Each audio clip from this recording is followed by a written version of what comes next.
computer. Okay. Okay. I'm going to put you up a little bit and I'm going to turn you around. And you know what? We don't need to be a partner. Right. Everybody see her okay? Yeah. All right. I'm going to move. All right. Hello, Well, thank everyone. you so much for being with us. I know our book club, you are our first book in our book club. So That's that's amazing. really cool. And so I guess a good way to start off is, do you just want to tell us a little bit about you? Give us your bio Yeah, and your background. sure. Um, all right, I'm Sido. I'm from France. I don't know if you actually if this I think I write this normally in my in my bio as an author. So I'm actually French, but I grew up in England, hence the British accent. You hear Yeah, me and okay? then yes, I can see you and hear you okay. Okay, perfect. Can you guys hear okay? Mhm. Okay. All right. I'm You can sorry. hear Keep me going. okay? No worries. So yeah, I've been writing for a long time. I was very active in the fan fiction community, especially Harry Potter back in the day, maybe 20 years ago. So that's where it all started pretty much. Loved fantasy. I studied archaeology, so that's why I have kind of a background in that, and I was really interested in sort of ancient civilizations, sort of ancient Rome, ancient Greece, which has obviously inspired a lot about my book. And yeah, so then I think, oh gosh, about 5 years ago, I started having an idea for this book series, When Gods Fall. And I started writing it just kind of little like bits and pieces. And then I think it was after COVID, I was like, no, I need to like actually put this together, finish it, edit it, and put it out in the world.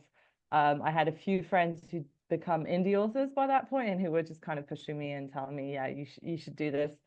So I got it out in November 2023, I think. Yes, that was it. Yeah. So I think And yeah, pretty. Oh, sorry. Go ahead. no, I was going to say, and so you have a lot of mythology. Like your book is all Yes. wrapped up in the mythology. Was that something you were always really passionate about, or was that Yeah. research, or how did you make that choice? Oh gosh. I love Greek mythology. My mom used to read those stories to me as a kid, and I just always was passionate about Greek mythology. So yes, to answer kind of questions like the Achaean 12, like it's all based on the Greek gods and things like that, but obviously I don't use their names because of the context of the story, right? And then when it comes to the Western gods, like it's all Celtic gods, and I'm from France, so this is something we know a little bit about.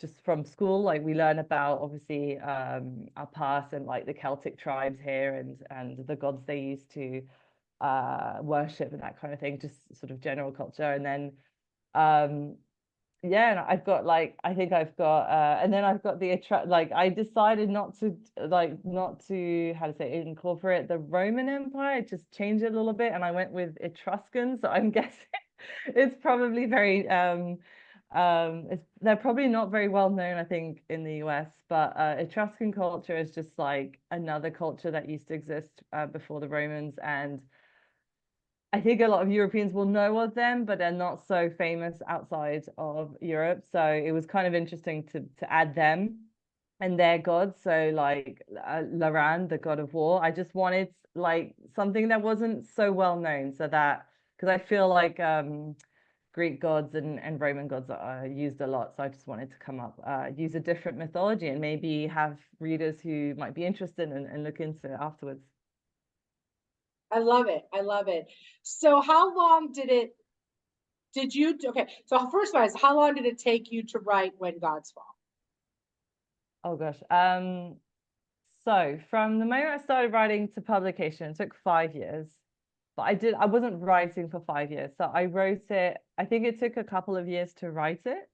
And then I put it to the side for a while. And then COVID hit and I was really sort of bummed out because of like my whole what was happening at the time. I lost my job and things like that. And it would have been a perfect time to to sit and write, but actually it was just I was just not in a good mental state at that point. So after COVID, when things started getting better for me and my personal life, then I went back to editing and then released it. So technically it was like a duration of 5 years, but I think I worked on it maybe for like three and a half, something like that. And I've been working on the sequel for a couple of years now, and it's coming out, in October. So it'll be exactly 2 years after When Gods Fall. Yes, which one of our book, because we were talking about like our fall book read, and one of our book members mentioned your book 2 would be coming out. I mean, we should continue the storyline. So when are you anticipating that? So it's the Release? pre-order is up. It's October 15th.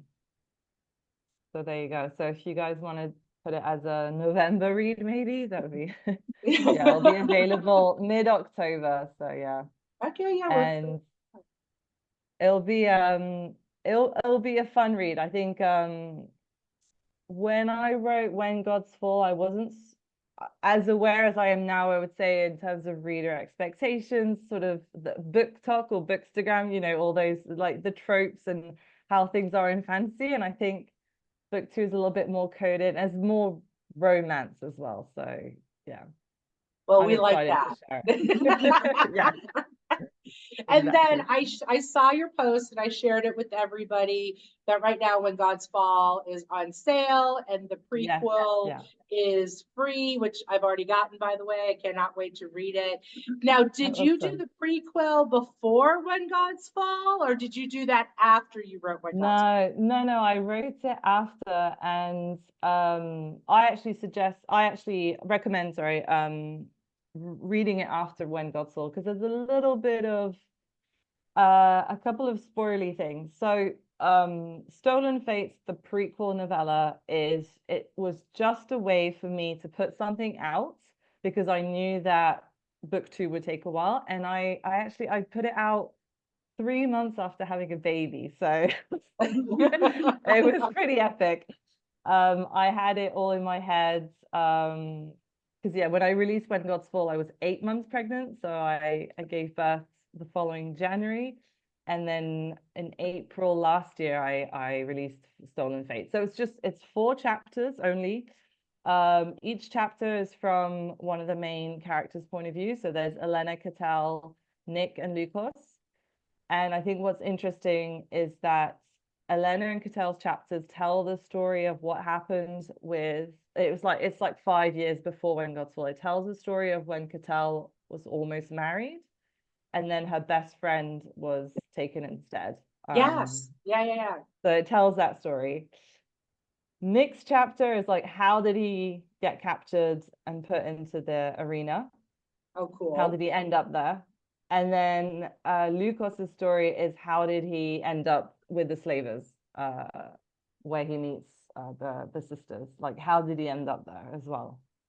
Oh, So, wow. so it's just a little, so that's why it can be a little bit spoilery if you haven't read When Gods Fall, but I think once you've read it, it's really interesting to see, okay, where are these characters coming from? And then you get also Nick and Lucas's point of view for the first time. So I think that's one of the things I personally love about novellas when they come within a series, because I think you can dive into some of those niche characters that you can't make time for in the big book, but we want to know more about them because we fall in love with them, right? And we want to know more about them. Exactly. All right, so one of our questions was, what made you go with an alternative history type of scenario for the Empire, where I'm going to say this word wrong. Prussians won against the Rome. I know I said that wrong. How the Etruscans won against the Romans. Yes. Okay. Yeah. So the whole concept of the story is, what if the gods were actually real and had given magic to mortals, right?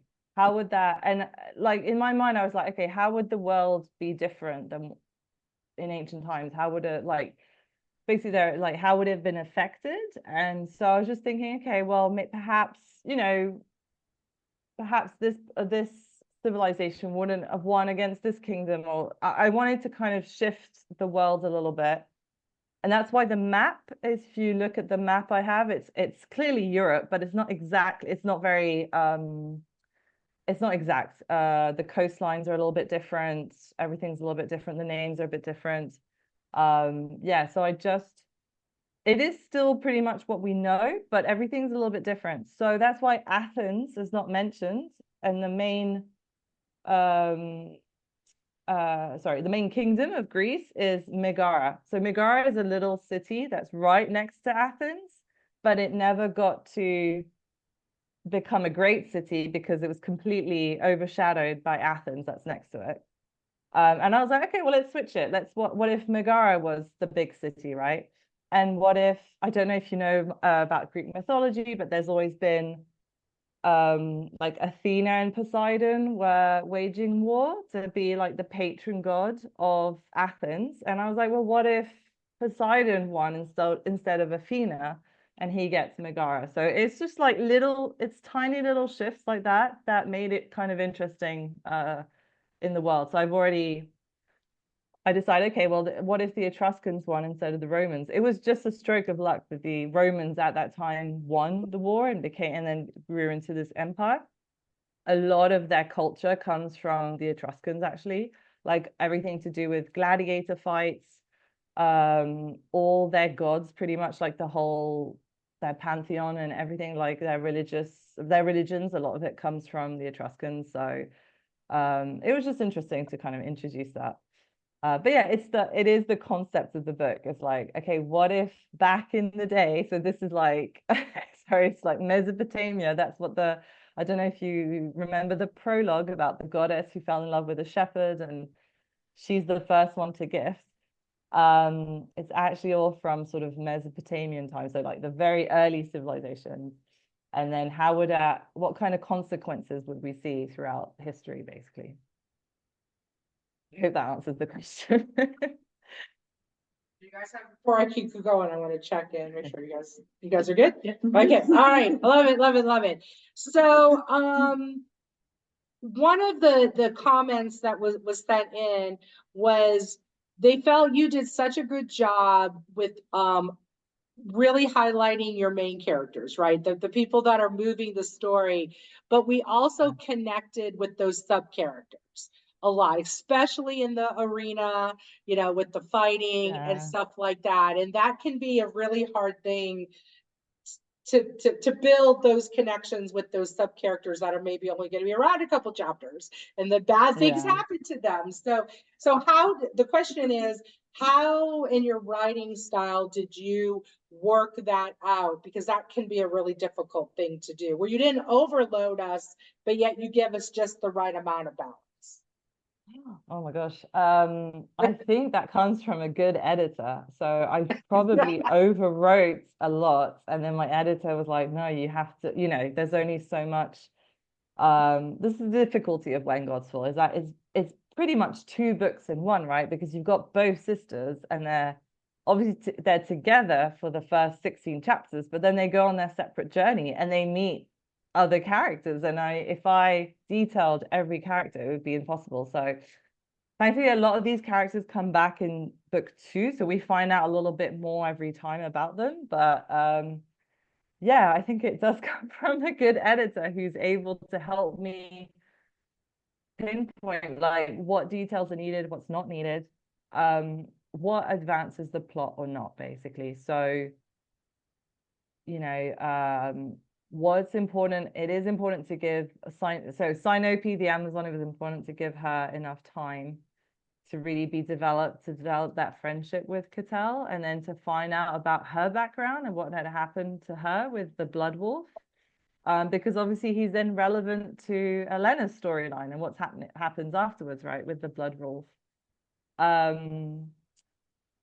Yeah, so, and then I don't know, after it is difficult. And then Nick, I know, like, I have big plans for Nick, so I already knew that he needed to be developed quite a bit, right, because he eventually ends up being rescued by Elena and then has his own storyline, a lot of backstory to him as well. And you find out more actually in the prequel novella. There's also the bonus scene. I don't know if everyone has read it, but there is a bonus scene which is I think there's a link at the back of the book, and it's from Nick's point of view, and we kind of get more glimpses of his story from that little chapter. And that I think that's why these novellas, as you said, Shannon, are so important. It's like because we can delve deeper into each of these characters without overwhelming the main story, because obviously, yeah, it would be such a huge book of these. Yeah.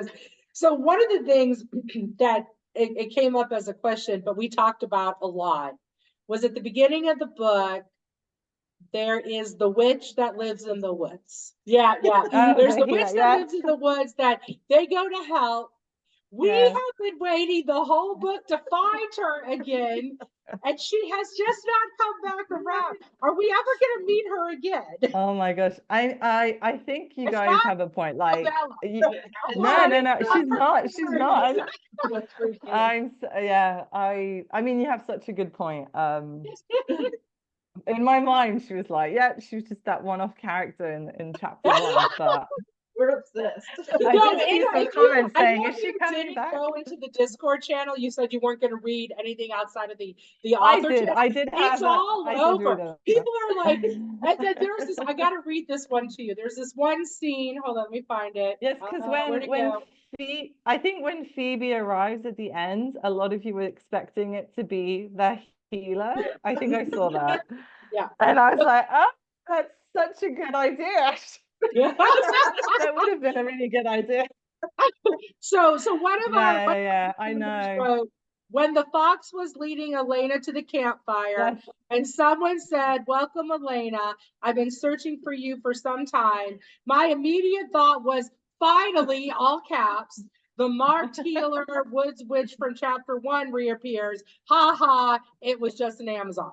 Like, we need more about her. I know. It is that is a bit of a missed opportunity. I'll have a think about it. I'll think if I add her in somewhere. I think it might be a bit difficult though, but her purpose was done really. She was there to show that how, you know, the people in magic are treated among the free folks, that she had to be exiled, and then, you know, then they're hunted down just for looking for her, right? But yeah, I think she was there to serve her purpose and give a few answers to Elena and pique her curiosity, and then, you know, and then yeah, I think that is I could have added her at the end, but I do think Phoebe is quite a more interesting character. Because she's an Amazon and she plays quite a big role as well in book 2. So well, if you decide to run a novella, know that we are totally behind that decision. What I will say is that Phoebe appears in the prequel novella. She meets a character, so, and then they see like so she does appear before she actually meets Elena. So hopefully if you guys read it, you'll see. And then in book 2, when, you know, everyone meets again, yeah, she meets some of the characters she had met before. So it's kind of, I try to link as much as I can. I try to link, but there are just some characters I have to let go. Like, you played your part, it's over. That's funny. What was there a purposeful reason you really dove into female empowerment? You know, our two sisters kind of on their own journeys of self-discovery and almost kind of like a relearning and a realization. So it was really nice to see that in the book. Was that your intention from the beginning, to write something with that strong kind of female lens and empowerment, or is that just sort of how it happened? No, I think it was, that's the kind of stories I've always written. I think a lot of the stories that I grew up with had very strong female characters. Certainly a lot of the TV shows I watched I mean, I grew up on Buffy the Vampire Slayer, and I think that's always been like, you know, showcasing strong female characters, and I love that. I think, I don't know if you've ever watched Xena, Princess Warrior, but that's like, obviously my book was kind of inspired a lot by that as well, TV show. Um, and I thought it was kind of interesting too, because we don't hear about a lot of strong figures in ancient history so much, especially in the Roman and ancient Rome, ancient Greece. Like, women were kind of pushed aside, like they were almost property at that point. They belonged to their to their fathers, who would then, they're the ones who would choose who their husbands would be. They didn't have much say, but there were a few like leaders, I would say, or very important women figures in ancient history. And I do, so the mother, Andrasta, the rebel queen, is completely inspired by Boudica. I don't know if you know of Boudica. She's like a Celt leader. She was a woman who basically led a rebellion against the Romans in England. She was just like a figure of rebellion, and she didn't manage, unfortunately, but she did win quite a few battles, and eventually I think she was killed. But there's like a few statues in the UK to her regard, and I've seen a few retellings as well in books. So the rebel queen is completely inspired by her. And yeah, no, I think I'm more interested in female empowerment type stories. And the plan for this book, like the whole concept was always like there would be two sisters, and one would go from sort of how to say, like almost weak to, you know, becoming like the chosen one, and the other would go down a dark path. And how do they kind of reconcile from that when they're going completely in opposite directions?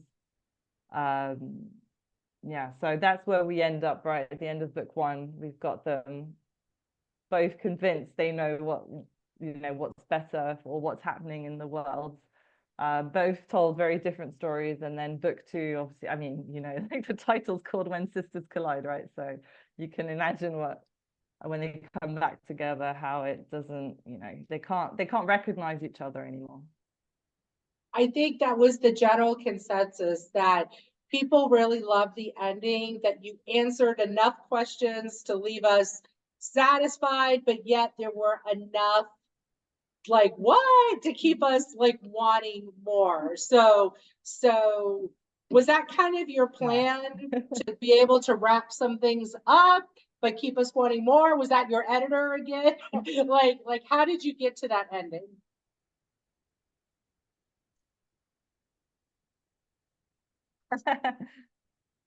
No, it was always the plan that, from the very beginning, I'd always planned that confrontation between the sisters, when one has been spent the whole book looking for the other, and then the other one is like, oh, but no, like I don't want to go back with you anymore. Like I'm on my own path, doing my own thing. And I was always, yeah, it was always, I love angst. So I'd always planned that scene between the two sisters, and it would be devastating, and then it ends off from there, and it's like, oh my god, where did they go from there? I left, so obviously this is like epic romantic fantasy. There's only so many questions. I can't throw all the answers right in book one, otherwise no one will pick up book two. But yes, I tried to answer as many questions as possible in that first book, and then book two is going to answer all the sort of, hopefully a lot of unanswered questions, but also ask new questions as well. I've got quite a few plot twists prepared, and the epilogue, which will be from the emperor's point of view again, like just like book one, will also have another plot twist, just like book one does, to kind of keep readers then engaged for book three as well. Are you planning a trilogy, or are you going to go further? No, it's planned as a trilogy for now. I think that's that should cover the whole story. The only perhaps it could be 4 books in case book three becomes like very big, but I don't think so. I have it plotted out pretty tight at this point. So yeah, I'm hoping for it to be a trilogy, but I might also have a standalone novella, which would be, or again, another prequel novella, but more much longer, called the Rebel Queen, and that would cover the mother's story, what happens before. Wonderful. Well, and kind of speaking of your next book, some of our members wanted to know, could you give us a quick teaser for When Sisters Collide? Oh gosh, yes. What can I tell you? So first of all, it will have 6 point of views. So there is Elena and Catal and the Emperor. There's also Nick and Lukos. So they get POV chapters too.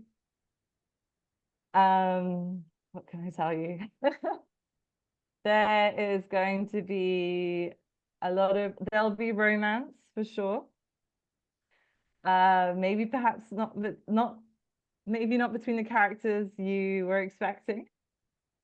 Elena grows into her role as the Omega and really becomes kind of very like a kick-ass heroine, and I love her. She's really awesome.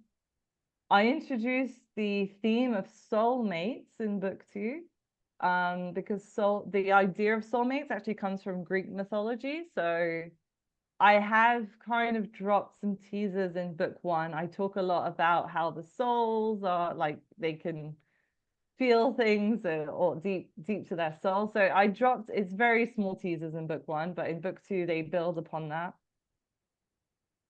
And what can I say? And yeah, and there's a whole and then there's a whole aspect of I'm trying to say like things without giving too much away.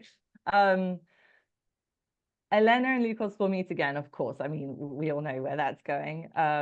But there will be a whole they can't touch situation.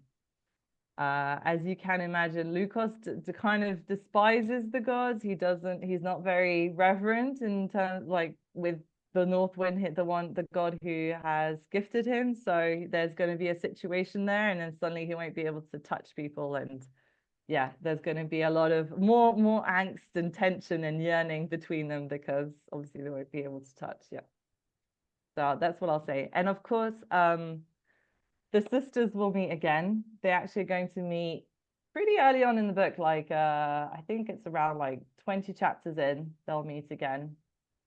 And then we'll be gearing up to a big final battle. Yeah. Love it. Love it. Anybody have any other questions they want to throw in? Well, I think that's the questions that we had. So do you want anything you want to leave us with or leave us for the book club members? Sure. What can I tell you? So yes, so feel free to pick up the prequel novella. It's free today. And then the ebook of When Gods Fall is on sale if you want to if you haven't got it already. But thank you so much. I want to say thank you for choosing my book for the book club. Whose idea was it, by the way? I did want to ask, like, Shannon, was it you who spotted the book, or? So I chose 2 or 3 books in the theme we wanted, and I threw the books out to the group, and it was a majority rule, but I think everybody voted for your book. I think it was a unanimous vote. Amazing. So yeah, everybody awesome. voted for your book. So that's how we found you. That's how we got started. Yeah. And yeah, it was lovely to see kind of the Discord group. I kind of had a look around, but I was like, oh, you know, I didn't want to read all the comments. And it was of course, like, you know, I'm happy if whether you loved it or not, you know, you're welcome to whatever thoughts you have about the book. It was lovely to have all your comments, and Shannon, thank you for inviting me today to come talk to you guys.